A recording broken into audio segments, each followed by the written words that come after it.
तो चलिए बच्चों बढ़ते हैं हमारे अगले क्वेश्चन की तरफ, दैट इज क्वेश्चन नंबर 18। क्या कह रहा है क्वेश्चन नंबर 18?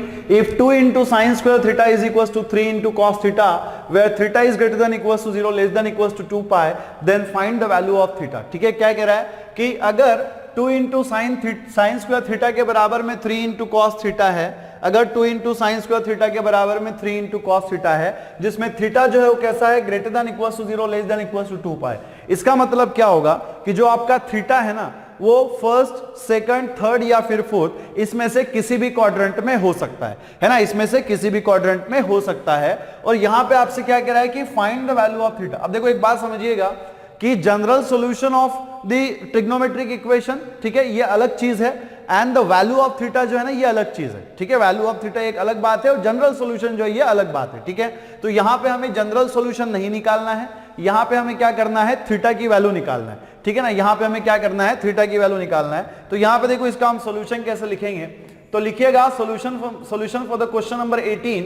तो सबसे पहले जो दिया हुआ है उसको हम यहां पे नोट कर लेंगे। गिवन क्या दिया हुआ है हमें यहां पे, 2 into sin square theta is equals to, है ना, इज इक्वल्स टू हमें यहां पे क्या दिया हुआ है, 3 into cos theta, है ना। 2 into sin square theta is equals to हमें यहां पे क्या दिया हुआ है, 3 into cos theta। और यहां पे हमसे क्या कहा गया है, वेयर, ठीक है, वेयर थीटा जो है वो कैसा है, ग्रेटर देन इक्वल्स टू 0 है, लेस देन इक्वल्स टू क्या है, 2 पाई है ना। थीटा जो है वो कैसा है, ग्रेटर देन इक्वल्स टू 0 है, लेस देन इक्वल्स टू कैसा है, 2 पाई है।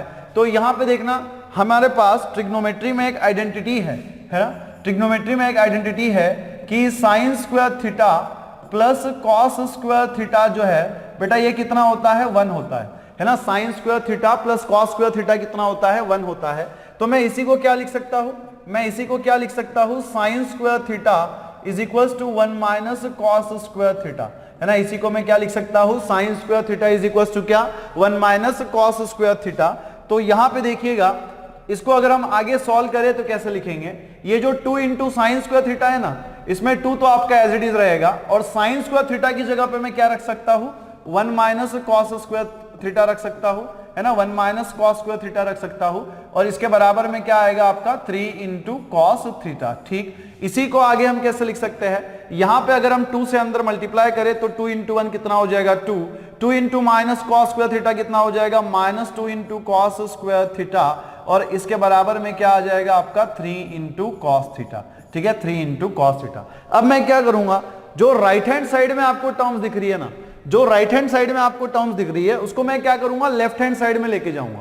ठीक है ना, उसको मैं क्या करूंगा, लेफ्ट हैंड साइड में लेके जाऊंगा। तो अगर मैं राइट हैंड साइड वाली टर्म्स को लेफ्ट हैंड साइड में लेके जाऊं तो बहुत सिंपल सी बात है कि जो टर्म यहां पे आपको पॉजिटिव दिख रही है वो इधर आने के बाद नेगेटिव हो जाएगी, अपना साइन चेंज कर देगी। और जो टर्म यहां पे आपको नेगेटिव दिख रही है वो इधर आने के बाद क्या हो जाएगी, पॉजिटिव हो जाएगी, वो भी अपना साइन चेंज कर देगी। और ये अगर दोनों टर्म्स यहां से, अगर इन दोनों लोगों को यहां से हटा के यहां लगा, ठीक है, यहां पे लाया जाए तो यहां पे क्या बचेगा, 0 बचेगा, है ना, यहां पे 0 बचेगा।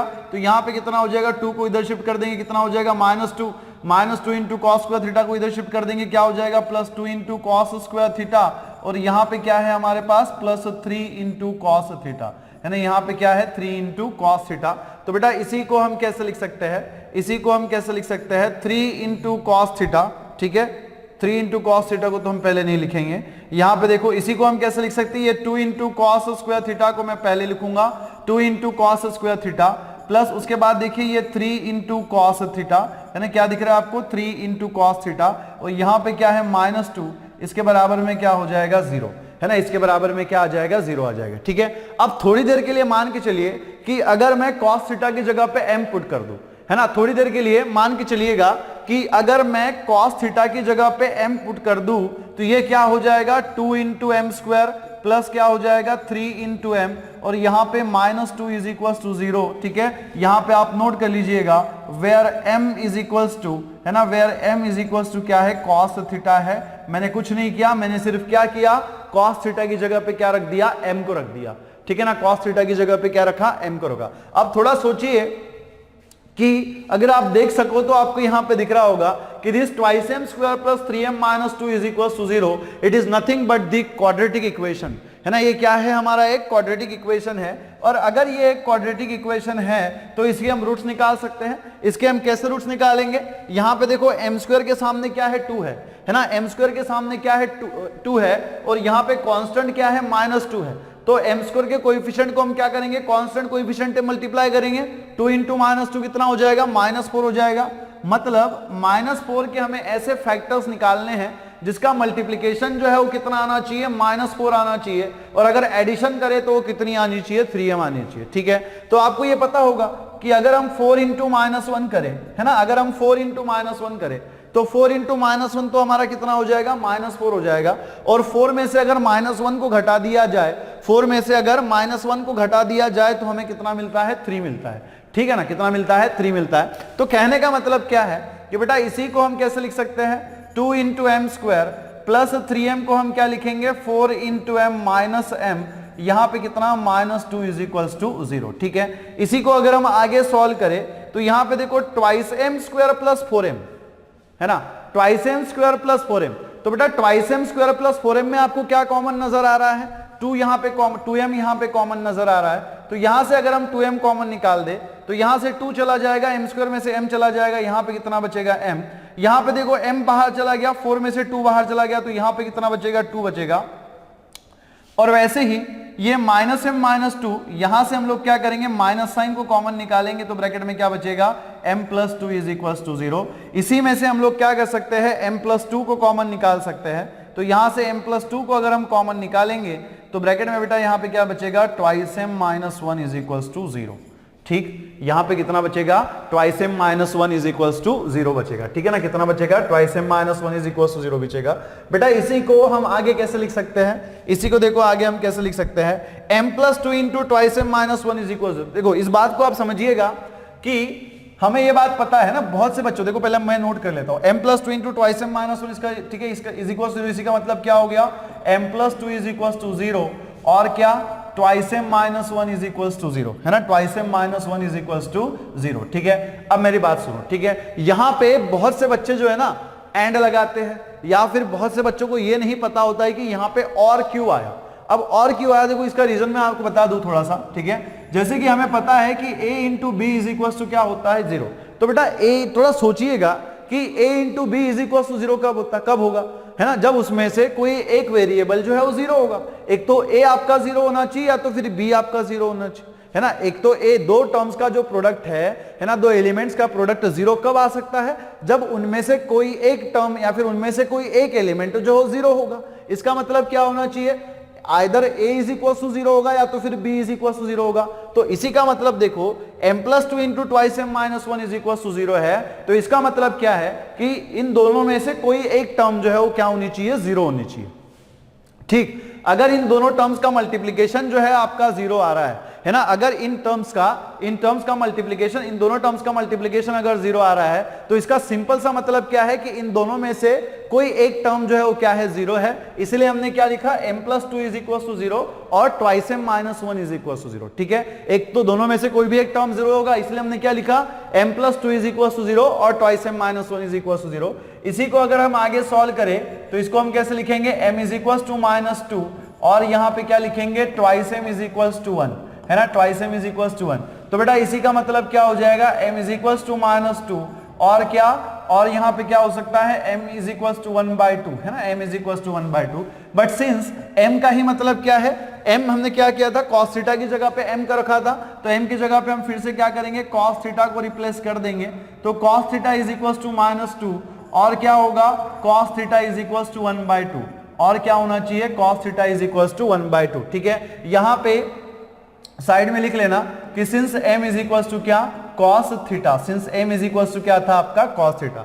अब मेरी बात सुनो, ठीक है, यहां पे आपको cos थीटा की दो पॉसिबल वैल्यूज मिली, है ना, यहां पे आपको cos थीटा की दो पॉसिबल वैल्यूज मिली। एक तो cos theta is equal to क्या हो सकता है, -2 हो सकता है, या तो फिर cos theta is equal to क्या हो सकता है, 1/2 हो सकता है। ठीक है, लेकिन अगर आप थोड़ा ध्यान से सोचिए तो हमें यह बात पता है ना, अगर हम थोड़ा यहाँ पे ध्यान से सोचे तो ये बात हमें पता है कि cos थीटा की जो वैल्यू है ना, cos थीटा की जो वैल्यू है वो कैसी होती है, cos थीटा की जो वैल्यू है वो कैसी होती है, greater than equals to -1 less than equals to 1, है ना, ये बात हमें पता है ना कि cos थीटा की जो रेंज है वो कैसी होनी चाहिए, ग्रेटर देन इक्वल्स टू -1 और लेस देन इक्वल्स टू 1।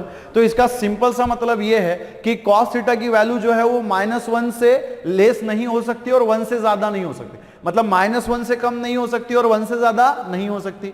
यहां पे हमें क्या मिला है, cos theta is equals to -2 मिला है, तो क्या cos theta is equals to -2 हो सकता है, नहीं हो सकता। तो यहां पे हम लिखेंगे सिंस, ठीक है, since cos theta is equals to -2 is not possible, है ना, इज नॉट पॉसिबल, ये यहां पे पॉसिबल नहीं है। और क्यों पॉसिबल नहीं है, इसका रीजन मैंने आपको साइड में दे दिया कि since cos theta is greater than equals to -1 less than equals to क्या है, 1 है। तो अगर cos theta is equals to -2 is not our solution, तो देन हमारा सॉल्यूशन क्या होना चाहिए, cos theta is equals to क्या होना चाहिए बेटा, 1/2 होना चाहिए, है ना। cos theta is equals to क्या होना चाहिए, 1/2। और ट्रिग्नोमेट्रिक टेबल की तरफ अगर हमारी नजर घुमाए तो हमें यह पता चलता है कि cos ऑफ π/3 जो है ये 1/2 होता है ना। cos ऑफ π/3 जो है ये क्या होता है, 1/2 होता है। तो cos π/3 इज इक्वल्स टू अगर 1/2 है तो कहने का मतलब ये है कि मैं 1/2 के ही जगह पे क्या लिख सकता हूं, cos π/3 लिख सकता हूं। तो cos theta is equals to यहां पे क्या हो जाएगा, cos ऑफ क्या हो जाएगा यहाँ पे π/3, है ना, क्या हो जाएगा, cos ऑफ π/3। ठीक ना, यहां पे देखो इसी को मैं कैसे लिख सकता हूं, cos ऑफ π/3 को ही मैं यहां पे क्या लिख सकता हूं, cos थीटा, ठीक है, इज इक्वल्स टू cos π/3, है ना, इज इक्वल्स टू cos π/3। और यहां पे मैं क्या लिख सकता हूं, और यहां पे मैं क्या लिख सकता हूं, cos theta is equals to क्या, π/3 को ही हम लोग क्या लिख सकते हैं, π/3 को ही हम लोग यहां पे क्या लिख सकते हैं,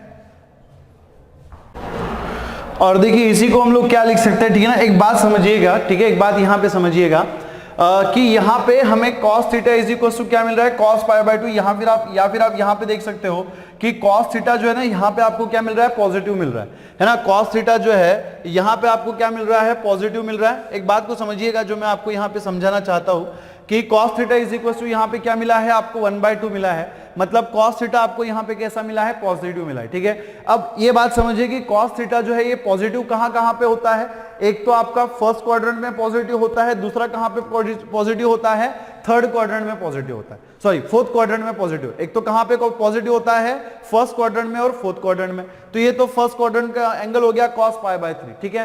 तो अगर हमें फोर्थ क्वाड्रेंट में लिखना है ना, फोर्थ क्वाड्रेंट में अगर हमें लिखना है, देखो मैं आपको यहां पे थोड़ा समझा दूं पहले इसके बारे में, फिर हम लोग आगे बढ़ेंगे। थोड़ा पेशेंस रखिएगा, बात आपको यहां पे समझ में आ जाएगी, ठीक है। थोड़ा मैं छोटा यहां पे कोऑर्डिनेट एक्सिस बना रहा हूं, है ना। तो ये है बेटा आपका क्या एक्स एक्सिस, ये है आपका वाई एक्सिस, ठीक है ना, ये क्या है आपका वाई एक्सिस है।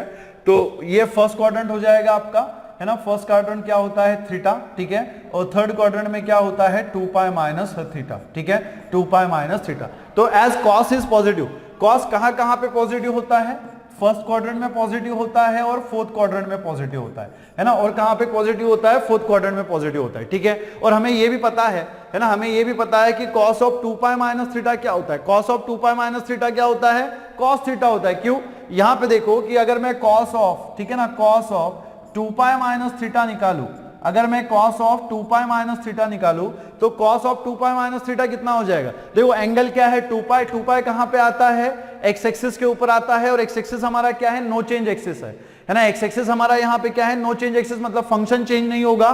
तो cos का यहाँ पे cos ही रहेगा, तो ये हो जाएगा cos थीटा।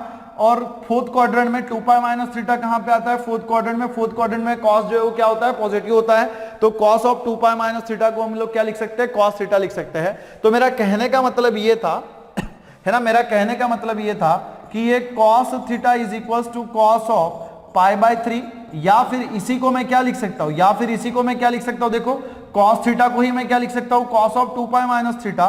तो इसी का मतलब क्या हो गया कि cos theta is equals to cos of, ठीक है, cos ऑफ 2π माइनस, ठीक है, cos ऑफ 2π माइनस, ठीक है, 2π माइनस π/3। यहां पे थीटा की जगह पे आपको क्या दिख रहा है, π/3 दिख रहा है। तो बेटा इसी को हम क्या लिख सकते हैं, cos theta is equals to क्या, cos π/3, cos theta is equals to cos π/3।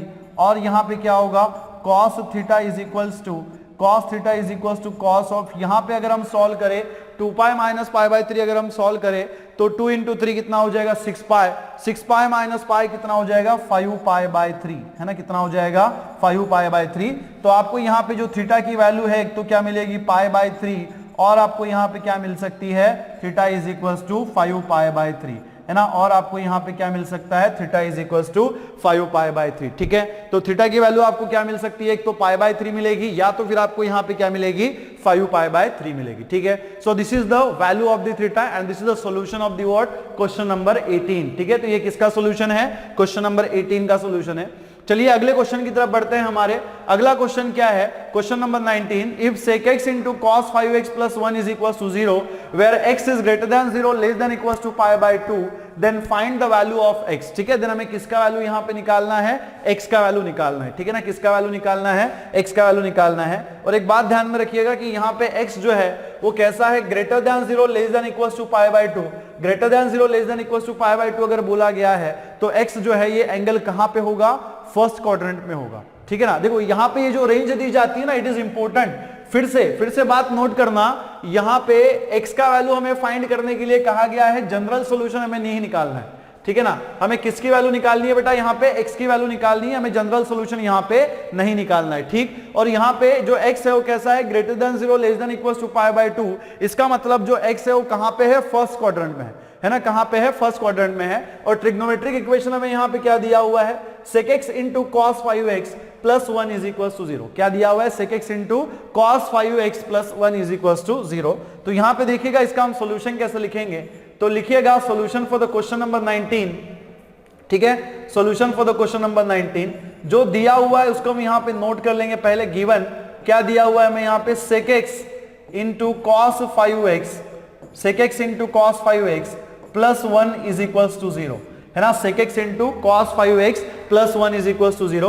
और यहाँ पे हमें x की जो वैल्यू दी गई है, वेयर x जो है वो कैसा है, greater than 0 less than equals to क्या है, पाई बाय 2, है ना, greater than 0 less than equals to pi by 2। तो बेटा देखो यहाँ पे इसी को आगे हम कैसे सॉल्व कर सकते हैं, in trigonometry we know that, in trigonometric function या in trigonometry we know that कि सेक थीटा का ही मतलब क्या होता है, 1 बाय कॉस थीटा होता है ना, सेक थीटा को ही हम लोग क्या लिख सकते हैं, 1 बाय कॉस थीटा लिख सकते हैं। तो जैसे हम सेक थीटा को 1 बाय कॉस थीटा लिख सकते हैं, वैसे ही मैं सेक एक्स को क्या लिख सकता हूं, 1 बाय कॉस एक्स लिख सकता हूं, है ना।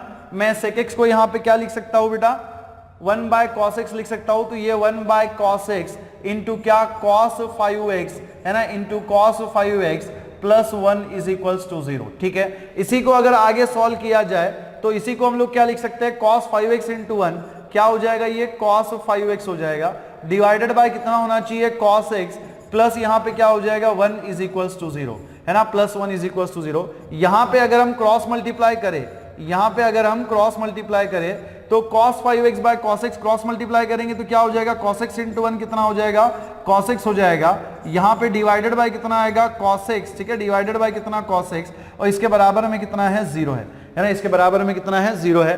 देन यहाँ पे देखना, ये जो डिनोमिनेटर में cos x आपको दिख रहा है उसको हम लोग क्या करेंगे, राइट हैंड साइड में शिफ्ट करेंगे, और राइट हैंड साइड में बेटा क्या प्रेजेंट है, 0 प्रेजेंट है ना, राइट हैंड साइड में क्या प्रेजेंट है, 0 प्रेजेंट है। तो 0 इंटू एनीथिंग कितना हो जाएगा, 0 हो जाएगा, है ना, 0 इंटू एनीथिंग कितना हो जाएगा, 0 हो जाएगा। तो यहाँ पे हमें क्या मिलेगा, cos 5x, है ना, cos 5x plus cos x is equals to हमें यहाँ पे कितना मिलेगा, 0 मिलेगा, ठीक है ना, कितना मिलेगा, 0 मिलेगा। अब यहाँ पे देखना है कि ट्रिग्नोमेट्री में अगेन हमारे पास एक फॉर्मूला है, और वो फॉर्मूला क्या है, cos c plus cos d वाला। तो बेटा cos c plus cos d जो है ये क्या होता है, 2 इंटू कॉस ऑफ, है ना, क्या होता है, 2 into cos of c plus D by 2, 2 into cos of c plus D by 2 into cos of क्या होता है, c माइनस डी बाई 2, है ना, इंटू कॉस ऑफ क्या होता है, c माइनस डी बाई 2। तो जैसे हम लोग cos c plus cos d को क्या लिख सकते हैं, 2 into cos of c plus D by 2 into cos of c minus D by 2।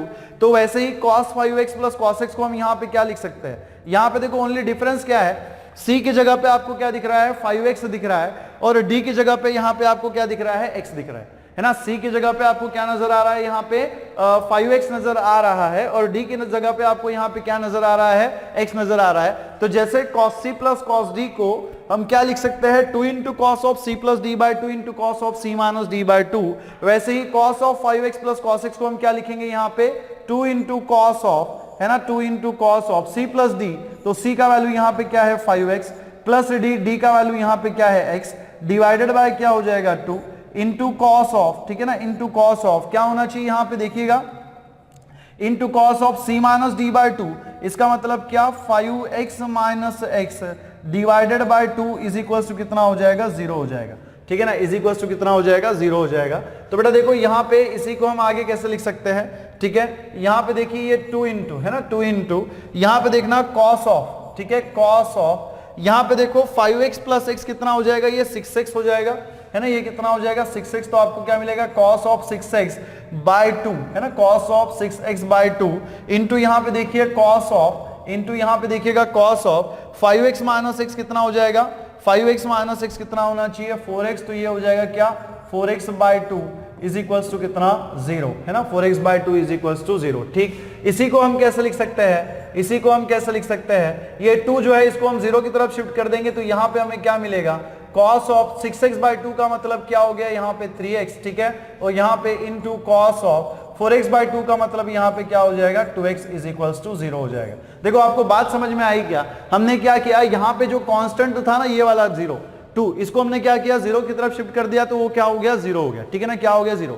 अब यहाँ पे हमें क्या मिला cos 3x into cos 2x के बराबर में हमें कितना मिला 0 मिला, है ना, cos 3x into cos 2x के बराबर में कितना मिला 0 मिला। अब अगेन हमें ये बात पता है कि a इंटू बी जो है वो क्या होता है 0 होता है, लेकिन कब 0 होता है, either a is equal to 0, है ना, आइदर क्या होना चाहिए a इज इक्वल टू 0 और क्या होगा b इज इक्वल टू 0। एक तो आपका a 0 होगा या तो फिर क्या होगा b 0 होगा, है ना, एक तो हमारा a 0 होना चाहिए या तो फिर क्या होना चाहिए b 0 होना चाहिए। अब बात सुनना कि जैसे, है ना, जैसे a into B is equal to 0, इसको हम क्या लिख सकते हैं either a is equal to 0 और b इज इक्वल टू 0। तो यहां पे भी आप देख सकते हो कि cos 3x into cos 2x जो है इसका मल्टीप्लीकेशन, इसका प्रोडक्ट जो है वो आपको कितना मिल रहा है 0 मिल रहा है, और इसका प्रोडक्ट बेटा 0 कब पॉसिबल है, जब इन दोनों में से कोई भी एक टर्म 0 होगी या फिर इन दोनों में से कोई भी एक cos वाला एंगल जो है 0 होगा। तो इसी को हम क्या लिख सकते हैं cos 3x is equal to 0 और क्या लिख सकते हैं cos 2x is equal to 0, है ना, और हम यहाँ पे क्या लिख सकते हैं cos 2x is equal to 0, ठीक है ना। यहाँ पे देखिएगा अगर हम ट्रिग्नोमेट्रिक टेबल की तरफ हमारी आंखें घुमाएं तो हमें यह पता चलता है कि cos पाई बाय 2 जो है ये 0 होता है ना, cos पाई बाय 2 क्या होता है 0 होता है। तो कहने का मतलब ये है कि मैं cos पाई बाय 2 की जगह पे ही क्या रख सकता हूँ 0 रख सकता हूँ ना, cos पाई बाय 2 की जगह पे मैं क्या रख सकता हूँ 0 रख सकता हूँ। तो ये cos की जगह पे अगर मैं 0 रख सकता हूं तो वैसे ही मैं 0 की जगह पे क्या रख सकता हूं cos पाई बाय 2, है ना, 0 की जगह पे मैं क्या रख सकता हूं cos पाई बाय 2 रख सकता हूं। तो बेटा देखो इसी को हम कैसे लिखेंगे, ये हो जाएगा आपका क्या cos 3x और इसके बराबर में 0 की जगह में क्या लिखूंगा cos पाई बाय 2 लिखूंगा, है ना, क्या लिखूंगा cos पाई बाय 2, और यहां पे देखो ना cos 2x is equal to 0 है तो इसी को मैं क्या लिख सकता हूं cos 2x is equal to क्या cos पाई बाय 2, है ना, cos 2x is equal to cos pi by 2। तो बेटा इसी का मतलब क्या होगा 3x is equal to pi by 2, है ना, 3x is equal to pi by 2 और क्या हो जाएगा 2x is equal to pi by 2 और 2x is equal to pi by 2। इसी का मतलब क्या होगा x is equal to pi by 6, 3 को इधर शिफ्ट कर देंगे तो 2 इंटू 3 कितना हो जाएगा 6, और यहाँ पे हम क्या लिख सकते हैं x इज इक्वल टू क्या pi by 4, x is equal to क्या पाई बाय 4। तो इसी को बेटा हम आगे कैसे लिख सकते हैं x is equal to pi by 6 और क्या x is equal to pi by 4 are the values of x, ठीक है ना, किसकी वैल्यूज है x की वैल्यूज है। सो देयरफॉर हमें यहाँ पे x की जो वैल्यूज मिलती है वो कितनी मिलती है x is equal to pi by 6 और what x is equal to pi by 4। ठीक, चलिए अगले क्वेश्चन की तरफ बढ़ते हैं।